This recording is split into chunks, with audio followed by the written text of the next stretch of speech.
Now, if you're trying to get your hair to grow and you're struggling, here's one thing you need to understand: how to create the perfect environment for your hair to thrive. Now, you probably tried a lot of products and you are not seeing the results that you want, and you need practical, easy to follow tips that can fit seamlessly into your already established hair care routine.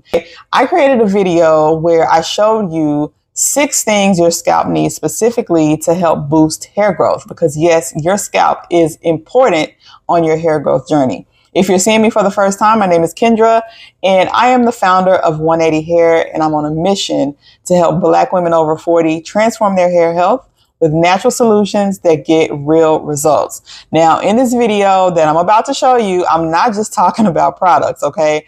I'm covering everything from scalp cleanliness to natural oils and how to use them, and even how the foods that you eat can affect your hair health, okay? Watch it here. So, beautiful people, my beautiful 180 family, thank you so much for joining me on this Sunday afternoon. Okay, tonight we are diving into 6 easy steps for maintaining a healthy scalp, okay? Especially for Black hair, and especially if you are trying to boost your hair growth. If you have been dealing with trying to figure out how to help your hair growth, how to help your hair grow, aside from just using products, then this live is going to be for you. I'm going to try to go through these tips really quick. So if you have questions, go ahead and put them in the chat. And then when we get to the end, I will go back through all the questions and answer them, okay? So tip number 1 is keeping your scalp clean, okay? Now, a clean scalp is fundamental. It's like the foundation for healthy hair growth, okay? Last week we talked about some natural solutions for dandruff, and keeping your scalp clean is an extension of that conversation, okay? So even the tips that I gave last week about keeping your scalp, natural solutions for dandruff, you can still use those natural solutions to help keep your scalp clean. It doesn't just have to be for dandruff, okay? When we allow things like dirt and oil and product buildup to accumulate in our scalp, it clogs our follicles, okay? And then this leads to issues like dandruff, irritation, and even sometimes hair loss.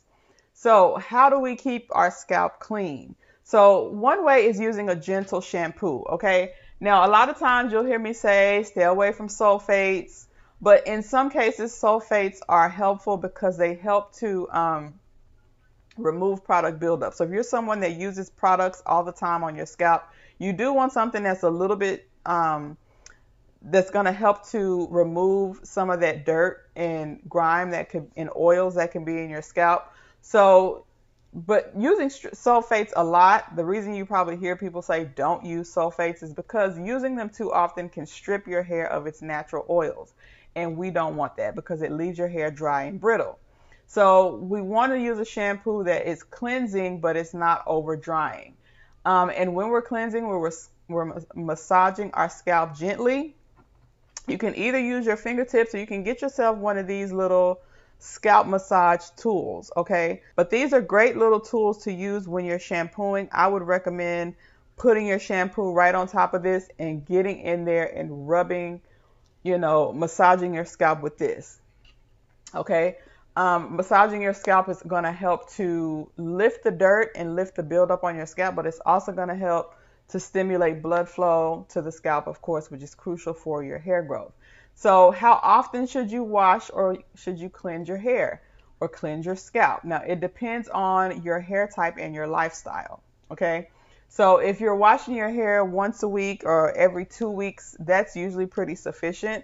For most people or for most Black hair types, I know a lot of us do not wash our hair that much, okay, and that's fine.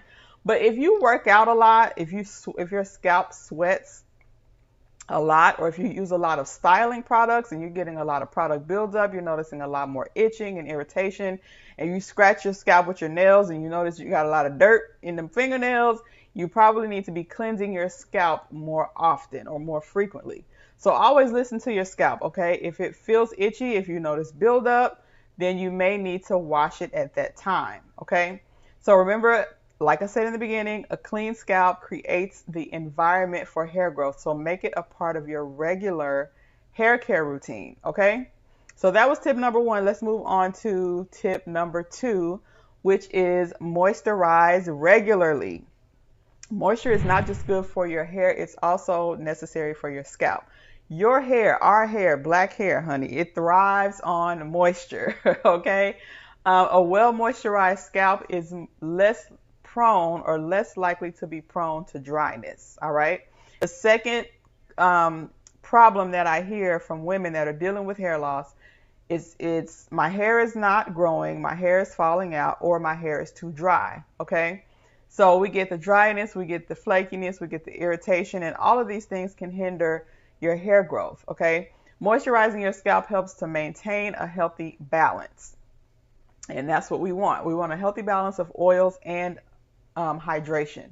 So when your scalp is properly moisturized, it creates this environment, okay, that's conducive for hair growth, and it helps our follicles to function the way they are supposed to function. And this helps to promote hair growth. So when our hair is too dry, though, this can lead to itchy scalp, which causes a lot of scratching, and all of that scratching ends up causing damage to our follicles. And ultimately, like I said, this affects our hair growth or our hair health. So to keep your scalp moisturized, and I'm going to shamelessly plug the 180 collection or the 180 hair. I need to put that up to the camera. The Spray and Go Leave-In Conditioning Mist, or the Hydrating Mist. So it's a conditioner, it's a hydrator, all in one. So when your scalp is dry, you need to use a water-based moisturizer or some type of leave-in conditioner. You want a loose, watery type of product, okay? These are designed to help provide lightweight hydration, okay, without clogging your pores. So you don't want to be using something every day that's going to clog your pores. That's why I recommend a water-based product. A water-based product. So you would apply this or spray this directly on your scalp or whatever product you use. I've even done a few lives where I show you how to make your own hydrating mist, okay? And you would spray this directly on your scalp and then gently massage it in again with your fingertips to ensure that you are distributing it evenly on your scalp. And then again, it helps to stimulate blood flow, and we know that helps to encourage growth.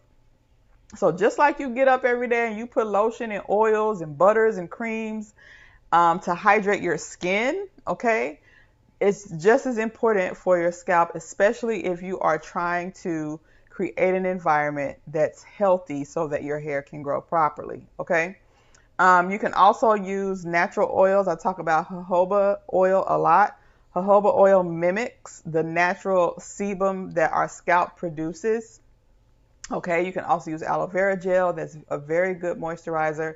And if you have a protective style like braids or twists, I would make sure to moisturize your scalp every day. Okay, every day, right? So moisturizing is not just a one-time task. Whatever product you use, whether it's this or whether it's a DIY or whether it's a favorite product that you have, daily, okay? You should be moisturizing daily. And I mean, even I could do better at moisturizing my hair more frequently, okay? I just keep this, like if you know you brush your teeth every day, keep your moisturizer by your toothbrush. Because you know after you brush your teeth, you need to spray that scalp, okay? So again, keeping your scalp hydrated not only prevents dryness and irritation, but it is supporting a healthy environment for your hair to grow. All right. So that was tip number two. Let's move on to tip number three. And this is something that you probably haven't even thought much about, but it is protecting your scalp from the sun. Okay. Just like your skin, your scalp can get sunburned too. So especially my ladies that have thinning hair, especially in the top or in the crown, if you spend a lot of time out in the sun, and crazy enough, if you have a sunroof, okay, if you have a sunroof in your car and you keep the sunroof open and you drive around a lot and you get a lot of sun exposure to your scalp, okay, that could cause UV damage to your scalp, oddly enough. And these things, of course, lead to dryness, irritation, and even peeling. So your scalp can literally get sunburned, okay? So what can we do? What can you do to protect your scalp, right? Of course, we know we can wear a hat. That's an easy fix. You can wear a scarf if you're out and about. You can choose one of those cute wide brimmed hats that, you know, is kind of trendy these days, especially if you know you're going to be out in the sun, if you're working out in your garden, or if you're doing any work outside. You want to make sure that you are covering your scalp. But if you are someone that's like, girl, it's too hot, I'm not covering my scalp and covering my head, I'm already hot. Okay, consider getting a UV protectant spray. So there are hairsprays that have UV protectant, or hair moisturizers that have UV protectant in it, just like a sunscreen for your scalp. Okay, these are usually easy to apply and create a protective barrier between those harmful UV rays and your scalp. So you would just, again, spray it on your scalp if you know you are going to be out in the sun. And it's especially important to protect your scalp at the peak sun hours, okay? So typically between 10 a.m. and 4 p.m. are the peak sun hours, all right? So if you're planning to spend extended time outside in those hours, make sure you are protecting your scalp and then reapplying your protectant as necessary, or wearing your hats or your cute scarves or whatever you decide to do to keep your scalp protected, okay? These simple steps will prevent sun damage and also maintain a healthy scalp, keep you from getting sunburn, which would lead to, of course, more itching, more flakes, and all of that stuff that we don't want, okay? So that was tip number 3. Let's move on to tip number 4, okay? Tip number 4 is something that I mentioned probably in every single live that I do, and that is avoiding tight hairstyles. Okay, so we all love a sleek look. A tight hairstyle is not just a sleek ponytail or a tight ponytail. Sometimes a tight hairstyle is, girl, you know them braids is way too tight on your edges. You know that those braids underneath that wig is way too tight, all right? Tight hairstyles can end up doing more harm than good when it comes to scalp health and hair growth. So when those styles are too tight, as we know, this could lead to alopecia or traction alopecia, okay? This creates tension, okay? That tension can cause inflammation. If you notice, sometimes people get braids or hairstyles that are too tight. You see those nasty little puffy bumps or puffy areas of their skin. That's the inflammation. That inflammation leads to irritation, okay? The irritation is usually the itching and burning and all of those things. And then the irritation leads to follicle damage, right? And follicle damage definitely makes it harder for your hair to grow back. That's where you get the traction alopecia. All right, so always opt for looser styles. Again, I tell you, if you go somewhere and get your hair styled and you know that it's too tight, speak up, okay? You know, once or twice having a tight hairstyle, I guess, is not an issue. But if you are constantly wearing your hair the same and it's always tight, all right, then that could definitely be an issue. So you could change your hairstyles regularly. If you know that you're wearing your hair the same way every day, it can cause repeated stress and, again, lead to the traction alopecia, okay? And also, while we're talking about hairstyles, let's also be mindful of the accessories that we use. Those tight bands or rubber bands or scrunchies, you want to avoid those if you can. Go for something that's soft, you know, that doesn't cause a lot of friction or snag your hair. Okay, these are all very basic tips, but you would be surprised at some of the stories that I hear and some of the things that I see. And then women wonder why they are having issues with their hair loss, okay, or hair breakage. Okay, so that was tip number 4, which was avoid tight hairstyles. That one's pretty much a given, okay? We should all know better by now, but again, I always like to put it out there because people ask questions and sometimes the simplest answer is the best answer, okay? So tip number 5 is use natural oils, okay? Natural oils. Y'all know I am an advocate for natural oils and natural ingredients when it comes to our hair health and our hair care. They are a game changer for scalp health and hair growth, especially for black hair. Now, I find that some of my non-black customers, when I show them my products and I give them my products, they find them a little too greasy or a little too oily, okay? And, you know, for good reason, because they are mostly all oil-based products, right? But for black hair, it's a little bit different. Our hair can usually, if it's not very thin, it can handle those natural oils and butters and all those things. And they provide so many essential nutrients. Okay, that's another reason I love natural ingredients, is because they have essential nutrients that your hair and scalp needs. All right. So again, like I was saying earlier, jojoba oil that mimics your scalp's natural oil. Your scalp naturally produces an oil called sebum. All right. And this helps to balance oil production. It moisturizes the scalp. It helps prevent damage without clogging your pores. So to use jojoba oil, you don't need to do anything special. It is a little bit on the pricier side of most oils. So it's up to you and what you would like to spend, or how much you typically spend on your hair care products. There are other alternatives, but jojoba oil, if you are wanting to use the best thing for your scalp health, that's one that I would definitely recommend. All right. Tea tree oil is another one, is another natural oil. It's a very powerful essential oil. I added that to our live last week when I talked about natural solutions for dandruff. You can go back and watch that. I showed you how to make your own natural scalp spray. I think it was a scalp spray with the tea tree oil. No, it wasn't a spray. It was an oil, because we mixed the tea tree oil with a different oil. But either way, it's great to apply to the scalp, especially if you have dandruff, or irritation. Peppermint oil is another fantastic choice for scalp health, is another natural oil that I love, because you use peppermint oil and you get that cooling effect, right? We all love to use an oil that we can feel like it's working. And peppermint oil is one of those oils you put it on your scalp and it feels like something is happening, right? So it soothes the scalp. It helps increase the blood flow to the follicles, which can enhance hair growth. All right. So always, as with any essential oil, dilute it. That means add another carrier oil with it. Never apply it directly to your skin or scalp. Okay. So how can we incorporate these oils into our natural routine? Again, you can do scalp massages. You can do hot oil treatments. You can do an overnight treatment. That's where you put the oil on your scalp. You cover your hair with a plastic shower cap and you go to sleep. And while you're sleeping, the magic is happening. All right.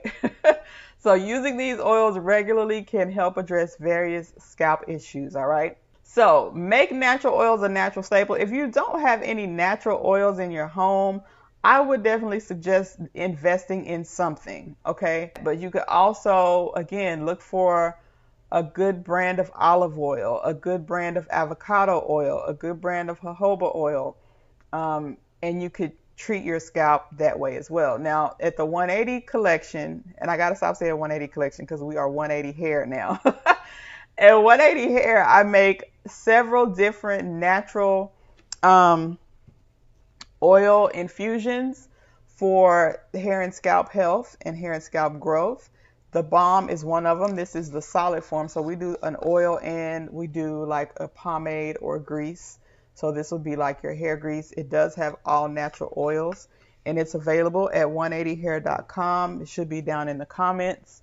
A lot of people have seen great results with that. You can check out the reviews, okay, if that's something that you're interested in.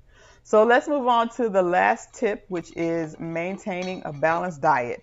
Always leave diet and nutrition for last because that's the one that nobody wants to talk about. Nobody wants to talk about the diet, honey. We just want to eat what we want to eat. But that is not always possible, especially if you are dealing with severe hair loss, severe scalp issues, right? We have to look at our diet. That's one of the first things we should be looking at, because I always say hair loss is a symptom, it's not a problem. Hair loss is a symptom of something. All right. So we hear the phrase, you are what you eat. And this could not be more accurate when it comes to hair care or hair health. Your diet needs to almost always be rich in essential nutrients, because the oils can, using natural oils can provide the nutrients externally, but we should also be putting those nutrients in our body internally. All right. Things like protein. Okay. Protein is what your hair follicle is mostly made of. And that is, the protein is called keratin. All right. So to make sure your hair is growing strong, you want to maybe increase your protein intake if that's something that's in line with your diet. Okay. So if you are not a vegetarian and you can eat eggs and fish and beans, that'll be great. If you are not, or if you are a vegan or a vegetarian, quinoa, tofu, lentils, those things are very good plant-based sources of protein. All right. Iron, you definitely need iron to carry the oxygen to your hair follicles. Okay. Um, so without sufficient iron, excuse me, your growth cycle can be interrupted. So iron-rich foods are your greens, your spinach, your kale, even your red meats, all right, if you are a meat eater. And then you want your vitamins. So vitamins A and C are great to help. They help to produce the sebum, or they help with the sebum that your scalp produces. So you want to make sure you are getting lots of vitamin A and C. I don't I'm not going to tell you to supplement with these. I'm going to tell you to eat things like sweet potatoes, carrots, kale. Those are very good sources of vitamin A. And then you know that your citrus fruits are good sources of vitamin C, and your berries, your bell peppers. All right. Biotin, y'all know how I feel about biotin. Most of us are not deficient in biotin. But biotin is one of your B7 vitamins. Um, it also is good to support your keratin production.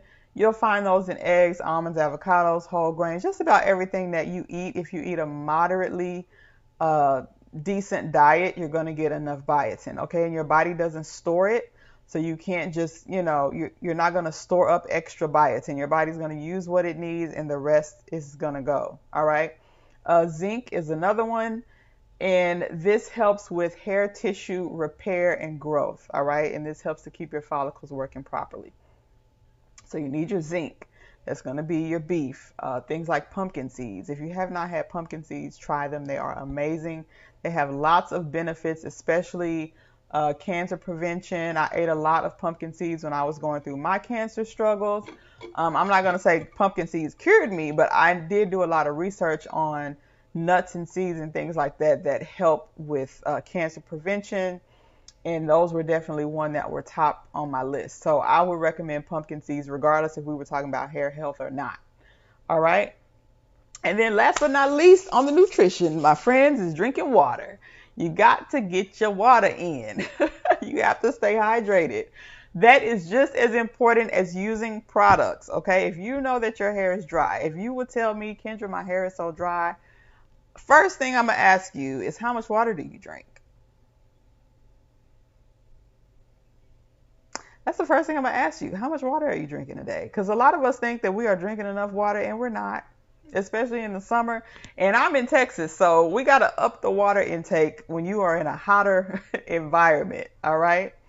So drinking plenty of water, of course, ensures that your hair stays healthy from the inside out. Because we can moisturize all day from the outside, but what are we doing to moisturize the inside? All right. Keep that in mind. You can put this into practice easily. I won't go into a long meal plan, but for your breakfast, if you like smoothies, make sure you're using the ingredients that are packed with the nutrients that you need. You can do a smoothie with your spinach, your berries, banana, scoop of protein powder. That would be great. I usually have smoothies most mornings. Your lunch, have you a nice salad with lots of greens, okay? Grilled chicken, your quinoa, your avocado, nuts and seeds. That would be great. Dinner, if you are a meat eater or if you are a fish eater, some salmon with some sweet potatoes, steamed broccoli. I mean, we all at this age, most of my customers are over the age of 40. We know how to eat good. We know how to eat and stay away from junk. We know the right things to eat to be healthy, okay? And don't get me started about cooking the food and how sometimes that we cook all the nutrients out of the food. So it's best to eat your fruits and vegetables as raw as possible. Okay. All right. So maintaining a balanced diet not only improves your overall hair health, but it provides your scalp with the nutrients that it needs internally from the inside to have a healthy environment for growth. Okay. Now, if you stayed to the end, I want to say thank you so much for watching, and I hope that you found these tips helpful and that you would use them on your hair health journey or your hair growth journey. Okay. And before I go, I wanted to just show you one of the products that I mentioned briefly in the video, and that's our Spray and Go Leave-In Conditioning Mist. Okay. So this product is amazing, especially if you are dealing with dry scalp or dry hair, or if you just need something to help to add some additional moisture and nourishment to your hair and scalp while you're on your hair growth journey. This uses the power of aloe vera and rose water, okay, to help to maintain and to restore moisture to your hair and scalp. I'll leave the link to this in the description box below, and you can check it out if you're interested. Okay, and again, thank you so much for watching. Go ahead and hit that like button if you found this video helpful. And until next time, take care.